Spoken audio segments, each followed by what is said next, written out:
when the flight got delayed, they gave us a voucher for $12 for food, and then the hotel, which was 3 miles away. So this is just going to be a pain in the ass to hop on the shuttle and get there in the morning. So it's even more. I have to go through TSA again. It just was like, well, we're delayed 2 hours. I'm like, oh, well, I'm gonna miss my connecting flight, and they're like, well, just hop on the plane to Chicago. They'll have something for you. And I do have a bunch of drinking money. When when I got delayed, I was just so in the mood for a mimosa at the Fresno airport. I put up a story on Instagram. I was just like, if anyone wants to send me money so I can get drunk on this bullshit ass flight, you can go ahead. I got like $100 from people. They're like, nah, drink up. I can't get you people to buy my artwork, but you'll support me getting drunk, which is cool too.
Everyone in the Discord thinks I'm all mad and crazy. Nah, guys, comma, I'm actually doing fine, period. I didn't get stressed out or mad at all during this whole thing, period. I'm really tired from having to problem solve everything that happened, comma, but I'm totally fine, period. I'm gonna go grab pizza with some other artists tonight, period.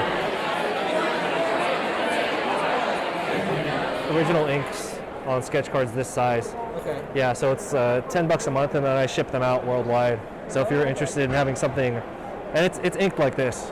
Yeah. When I'm at home, I'm a lot faster, so I can just. Oh, yeah. But so that's kind of what I'm doing here. I used to sell prints and stuff like this. I did that for 5 years, and when quarantine happened, I built my Twitch account. I work with DeviantArt now, so it's just I have no pressure to sell prints like this. I just want to draw in front of people. Do you think that model of prints and whatnot, like it's good for a lot of money at the time, and it is. It's just I don't see it long term because you always have to keeping up with what's hot, and then I have a lot of artist friends, including myself, who when the convention shut down, that was all their money. Yeah. What do you do then? Exactly. So now the cons are back, they're doing it again. I'm like, you guys didn't learn anything. Yeah, so I'm just trying to stay away from that because it's already proven to be too fragile for my taste.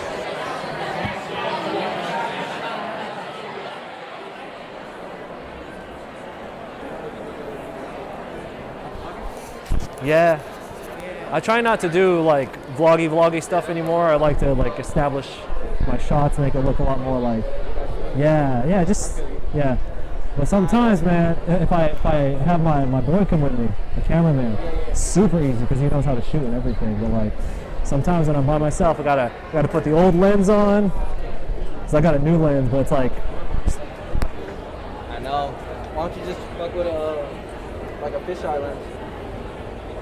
I don't want to do that for everything. Yeah. Then it looks like too vloggy when it's like that. Yeah. My face oily as fuck. I'm so like, I'm feeling tired, man. I already know. Tired. I have a naturally oily ass skin. So tired.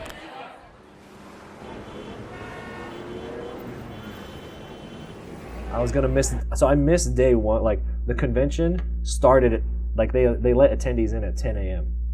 Right? I land at like almost 2 o'clock or something like that. So I was just like, whatever. I'll just take this day as a miss, right?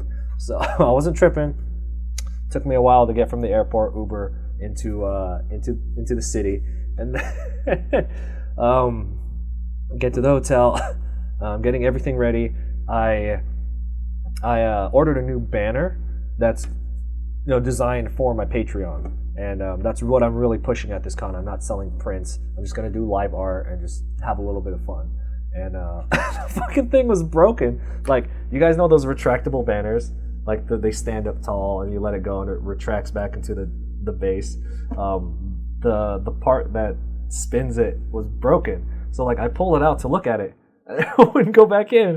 So luckily I was smart. I brought an old banner because in my back of my head I'm like, watch, something's gonna happen. So I brought an old banner and I pulled some parts off of the old one and like retrofitted them onto the new one. And then I had to roll it up in a particular way, and then I taped it together. And anyway, I got it to work. I was carrying, but now I had to make 2 trips to the convention center, which is about half a mile down from where we're staying. And so I had to kind of hold it so it doesn't like fall apart. So I was like, oh, I have to make 2 trips. So I go over there, and then they had to do the whole vaccine thing, vaccine check, and it takes place. They do the vaccine check off-site. You have to go like 2 blocks away from the convention center, which I think is stupid. If I was an attendee, I would not be about that. All right, guys. Well, I just want to say, hey, for those who weren't following the Instagram, I wanted to catch you up what's going on. Those who were following the Instagram, wondering if I was still alive, wanted to give you an update. So I'm going to go take a shower, and I'm going to go to sleep. So thank you guys for hanging out. Be sure to come through tomorrow for the... we'll be at the convention, okay? Take the expensive Uber, yeah.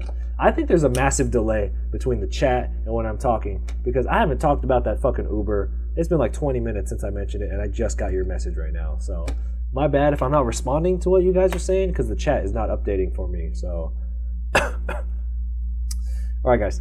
Thank you for hanging out. If somebody wants to drop command DA, I'm part of a sponsorship program called the DeviantArt Collective.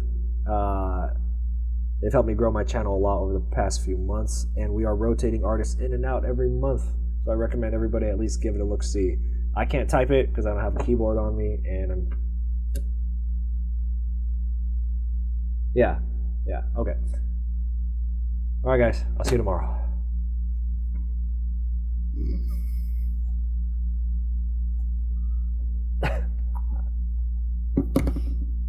I'm gonna look on Facebook if he's actually like a friend. Oh, you know what the worst part about tomorrow is going to be now that I'm set He's up? a friend on Facebook. Oh, great. You know what the worst part is now that I'm set up today is tomorrow people are going to come by. I'm not going to lie. I had a hard enough time remembering people back when I was doing full-time cons. I've been gone for a year. I don't fucking remember anybody. Yeah. Like, they'll come up to me. I guarantee they're going to come, hey, man. I'll be like, oh, fuck.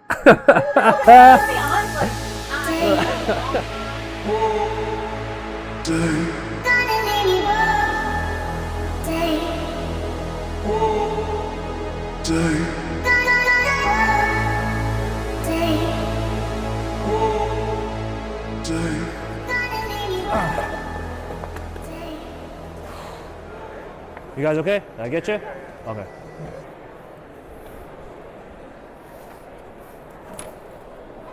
Haha.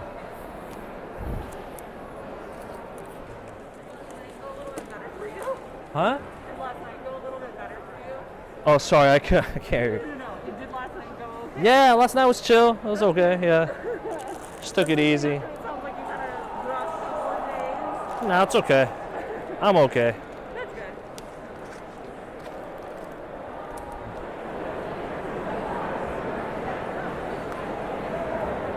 Just tell us a little bit about your artwork. What kind of, how would you describe those artworks? Yeah, I'm a traditional artist, so I work with brush pens and inks. We mainly just like to, because I teach, we just mainly like to study like the gesture and human form and pretty much anything new that we need to learn. Yeah, but primarily with inks, no pencils. Yeah. What brought me to Comic-Con? Doing conventions full time was my job, and this is my first time ever being invited to New York Comic-Con. Yeah, I've been to New York for other shows, but never this one, so of course I had to come by. So what does it mean to be part of Comic-Con for the first time? Specifically, this Comic-Con means a lot. I've been trying to get into the show for like 5 years. I've done 150 conventions, or more than 150 already, and they finally let me into this one, yeah. You know, New York's one of the biggest. Yes. Not the biggest, I'm not sure if it's the biggest, but it's one of the biggest. And, you know, aside from the artists, the costumes, what attracted you to New York? Why do you think New York is like a big deal? Especially for comic artists. Well, this show, it just has a lot of big names that come to this show, so there's a lot of competition, but there's also a lot of ways to get scouted here. So that's probably why it's in such high demand for artists to come here. Yeah. And some Filipinos actually draw for like Marvel and DC. They get discovered in some of these Comic Cons. They do, So yeah. what is your dream? My dream? I personally, while I am open to working for companies and studios, I worked manual labor till I was 25, and to be able to just draw and like travel and just be free, that's my dream, and I'm pretty much doing that already.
Also, Okay. it's crazy to meet you in person.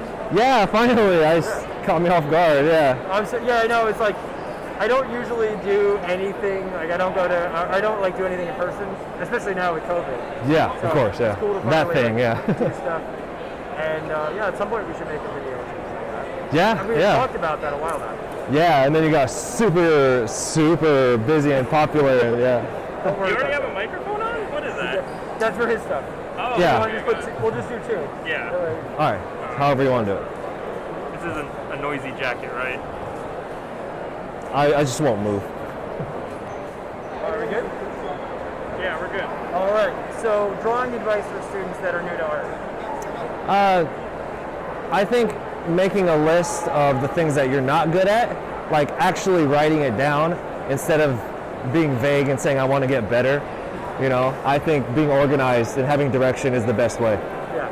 I obviously agree with that. I think that's one of the best things. Like, if you can verbalize why or what you don't like about your thing, Yeah, I feel like that just pushes like it forward. specifically the things that you know you're not good at versus saying I just want to learn everything and then not really getting good at anything. Was there a specific artist or piece of art that kind of got you started drawing in the first place? No, I started off doing like Yu-Gi-Oh art, and I was just very interested in anime. And then I got into Art Germ's work, and from there I started exploring more artists, and then found Kim Jung-gi, found you, yeah, found Poco. Yeah, so it was just pretty much everyone on YouTube back in like the early 2010s. Awesome. Yeah, and now you are on the Proco channel. So it's all come full circle. Goals. What's your daily drawing routine like? My daily drawing routine, I do a little warm up in the morning because I'm a full-time Twitch streamer now. Yeah, so we will spend maybe 4 to 8 hours on stream, for like 5-6 days a week. On there, we're usually in the sketchbook. Often I'll just pick a subject that I'm not good at, so then I'll practice it on stream so that I'm learning it, and then it became this thing where it accidentally became like an educational stream just because I was trying to teach myself, and I had people in the chat. And then it was kind of good because it forced me to learn it, because I couldn't just abandon it, because then people would call me a quitter. So that's usually what the routine is like, because Twitch is my full-time thing. It's just this cycle of just like picking new things to draw. And you get that peer pressure, you're like, all right, well now I gotta do this thing, 'cause otherwise they're gonna bully me. Yes. I know that feeling. So it's just that rinse and repeat, so I could try to stay sharp, because I feel like I don't want to get rusty.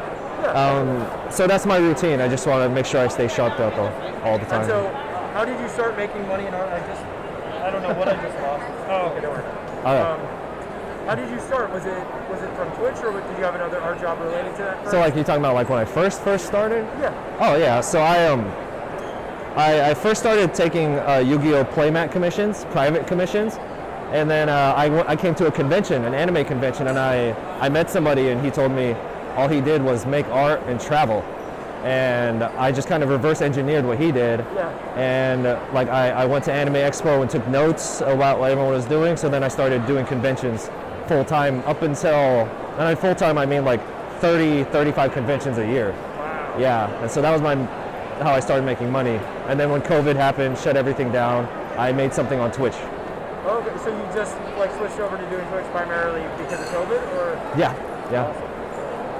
And I mean, I think that's like a great way to do it in general. Like, it's kind of not accomplishing necessarily the same thing, because you're not getting to see people in real life, but you have the potential to reach such a huge audience with Twitch. Yeah, with Twitch, I tend to draw in other artists. Yeah. Which is good, because I don't really have a big art community where I live, so that's like my way of talking about art with other people who are interested, versus when I'm at a convention, it's just people who want to buy stuff. And Where are you just started? Fresno, California. Okay. I was just thinking, because we just started an in-person art group here.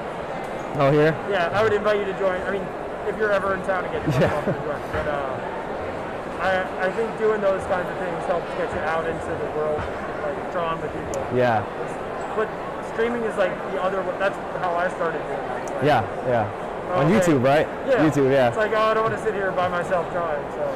That's why I stopped selling prints, and you see I'm here. This is my first time at New York Comic Con, my first time doing this smaller, pulled back setup where I'm just drawing live and promoting the Twitch channel and being able to just sketch in front of people, which is what I love to do the most. That's awesome. Yeah. I think that's such a smart way to go about it.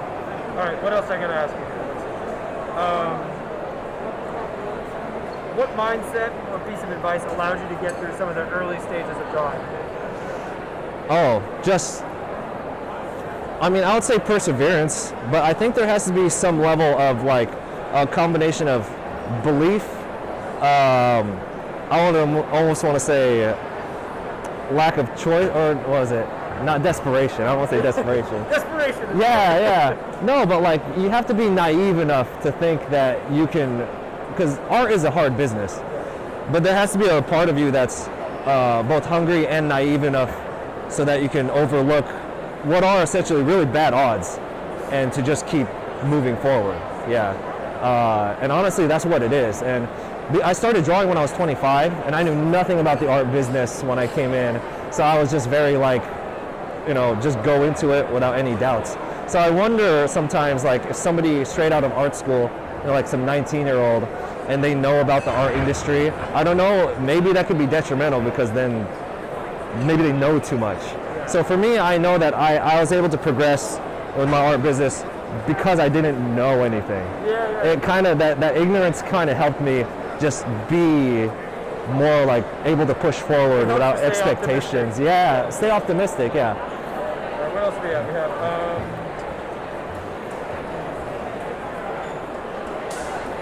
Sorry, I didn't write the questions, so I keep forgetting what they are. Did I ask you what piece of art made you want to become an artist in the first place? Yeah, you asked me that. All right, cool.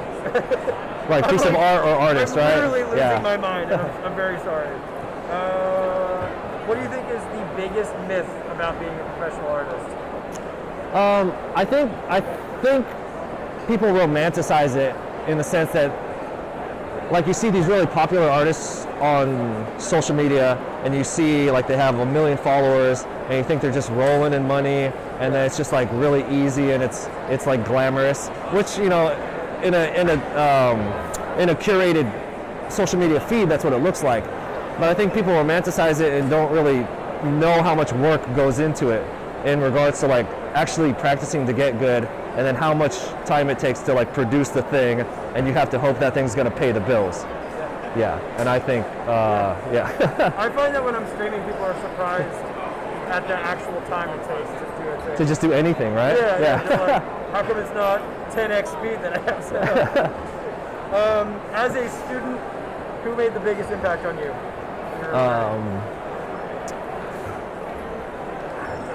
In modern day, yeah. No, I mean all the YouTubers from the early 2010s, including you, and then Proco, and But mine was bigger than Proco's, right? of course, yeah. Okay, that's what I Of course.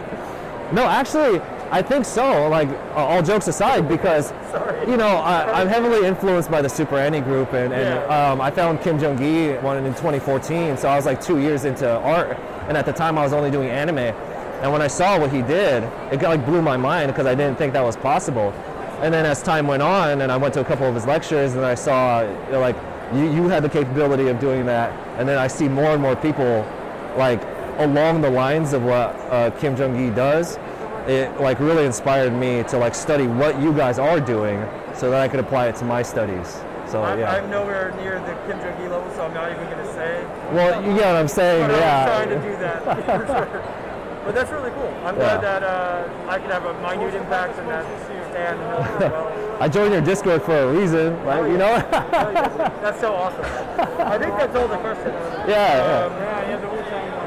Yeah, I just want to say thanks. I mean, it's super cool. Thanks for doing the interview. No, I appreciate it, guys. And I'm glad to finally meet you in person. Yeah, I forgot. I'm going to be back in town next month for Anime NYC, so. Oh, cool. I'm going to go to that. So I'll see you there. Okay, yeah. I'll shoot you a message on Discord before I head into town and see what's up.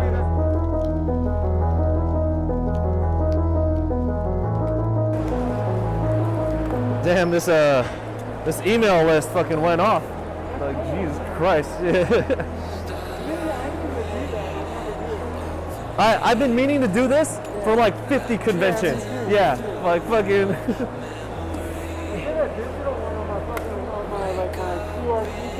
Yeah, I was gonna do it on my iPad, but I forgot to bring the cord. And I was like, God damn it! So I just that worked, yeah. Raining over me, like drifting through memory. Wake up in your crystal sky, float until we fly.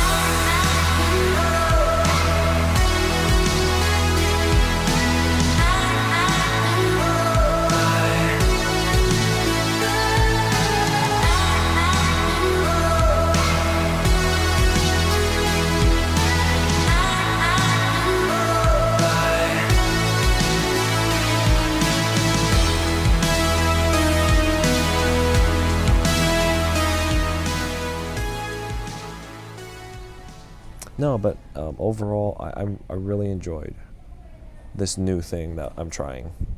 You know, the whole not carrying prints, everything from traveling. Like, I'm not as stressed. Setting up is so fast. My table, to me, it just looks really clean. And I just enjoy drawing in front of people again. it was just fun to just draw in front. I know I draw in front of you guys all the time, but I mean like new people in person, and they get to see me brush on paper, and I'm just like, this is fun. Like, I enjoy it so much, and I'm looking forward to. I'm coming back to New York next month for Anime NYC. That one I'm going to be doing more live art, and I'm going to bring someone with me to help sell prints because I do have a big inventory that I need to move. But dude, I'm just like, I just feel like refreshed because it's like a brand new thing that I'm doing. Like the cons, it's the same, but like the thing that I'm doing. So it's like I have a lot to learn, which is new. I learned a lot. I took a lot of notes while I was here. Yeah, I just feel refreshed. I'm super fucking down. I'm gonna go cut it off right now so that I can just focus on the stream, and I don't want to, I don't want to catch these people on camera. So, 1 second.